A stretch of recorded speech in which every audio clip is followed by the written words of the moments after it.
My name is Luis Osejo, and I'm the team captain representing Stetson University. My teammates are Nathan Cox, Cal Campbell, and Ryan Osborne. We're here to present a buy recommendation for Web.com. Let me start with a brief overview of Web.com stock. Web.com bounced off the November low of $13.50 and is currently trading around $18. The estimated fair value for Web.com is around $19. Compared to its rivals, Web.com has a unique business model. Instead of attracting low-margin domain users, Web.com first started by only offering high-margin web service products. Actually, Web.com was not in domain business until 3 years ago. Web.com only acquired domain companies such as Registrar.com and Network Solutions to gain subscribers. Now, the company is in the perfect position to penetrate these low-margin subscribers with more expensive products. Despite the fact Web.com does not report component revenue, we were able to separate domain revenue from total revenue.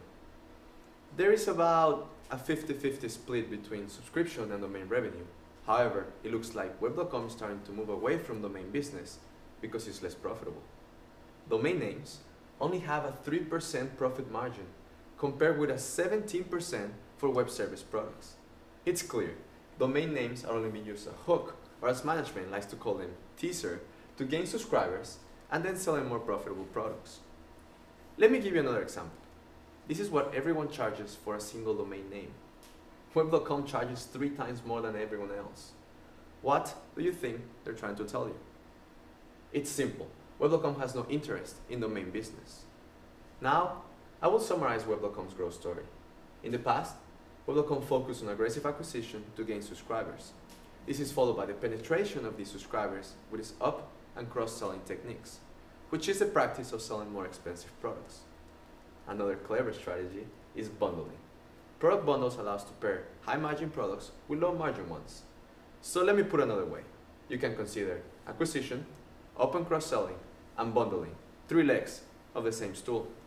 Web.com is classified in the Internet Information Providers industry, or IIPI, but we don't really think it belongs in this industry because they don't have the same business models. The average company in the IIPI has high e-commerce exposure, like Google and Yahoo, but Web.com does not. And for this reason, we created a customized peer group.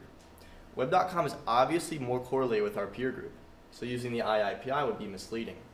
From here on out, our analysis will be comparing Web.com to the peer group. Web.com's market share can be measured by either the number of domains or the dollar revenue it generates.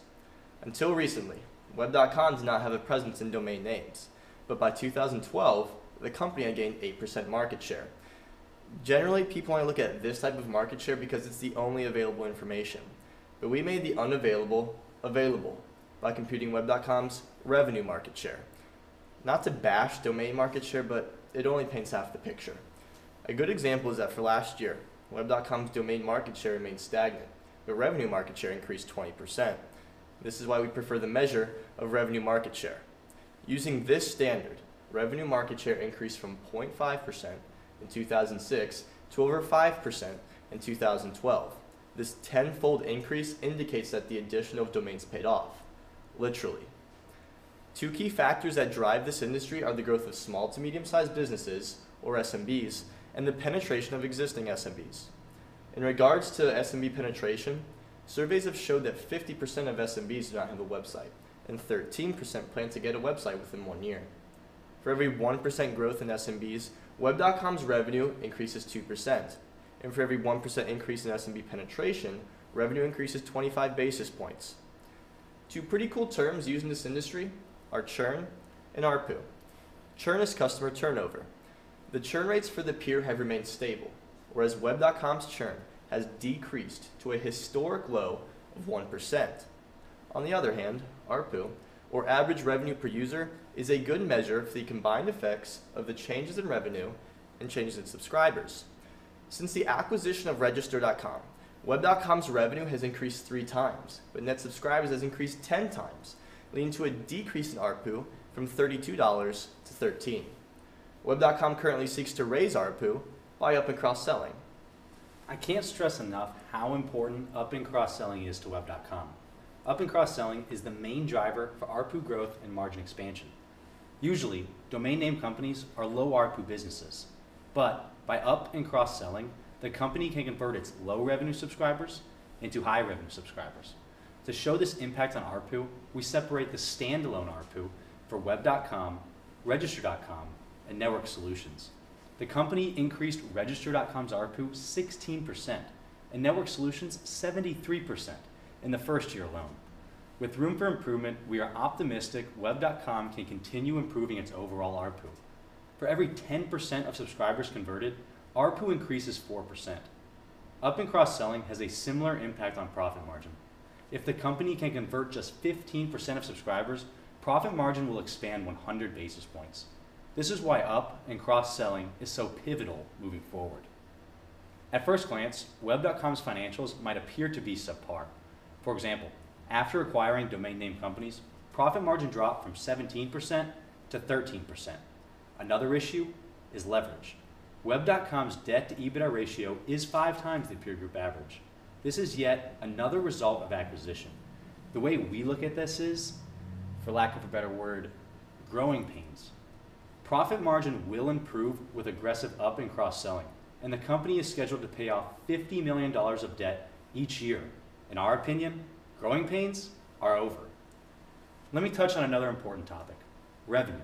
Since 2007, the company has grown 51% a year. This impressive growth can be misleading because it includes acquired growth. This is why we break up web.com's total growth into organic and acquired. The company has grown 3% organically. From now on, it is more relevant to look at this type of growth because there are no acquisitions in sight. Hopefully my teammates have developed the argument that organic revenue growth can be determined by up and cross-selling, SMB growth, and SMB penetration. For 2013, we expect web.com to grow 8% organically, 5% coming from up and cross-selling, and 3% coming from SMBs. Web.com's earnings have been growing 19% per year. This number is again inflated due to acquisitions. Looking forward, earnings growth can be determined by organic revenue growth, the success of up and cross-selling, and margin expansion. For 2013, we expect 15% earnings growth. We are very confident in our estimates as they are in line with guidance, and Web.com never misses guidance. Web.com reports their financials on both GAAP and non-GAAP measures. Apparently, this brings up some controversy. We don't see it as a big deal because the difference is only temporary, and by 2016, there will be no gap between GAAP and non-GAAP numbers. Instead, the better question is, what do the investors look at? To see this, we extracted the implied EPS embedded in the stock prices. They are weighted 85% towards non-GAAP. With investors being our main concern, we use non-GAAP numbers for our valuation. Now, we are ready to move to valuations. To achieve a consensus, 5 valuation classes were used. Before I present the results, let me assure you, all input data comes from pro forma and our own analysis. To deal with the supposed GAAP and non-GAAP issue, we chose the free cash flow model. Since Web.com can easily repeat its business model, the sales franchise model was selected. Since Web.com has experienced high growth, we chose to use the growth duration model. Finally, we used the EV to EBITDA and PE models as they are industry standards. We ran Monte Carlo simulation, and the summary suggests the fair value of Web.com to be $19, undervalued around 18%.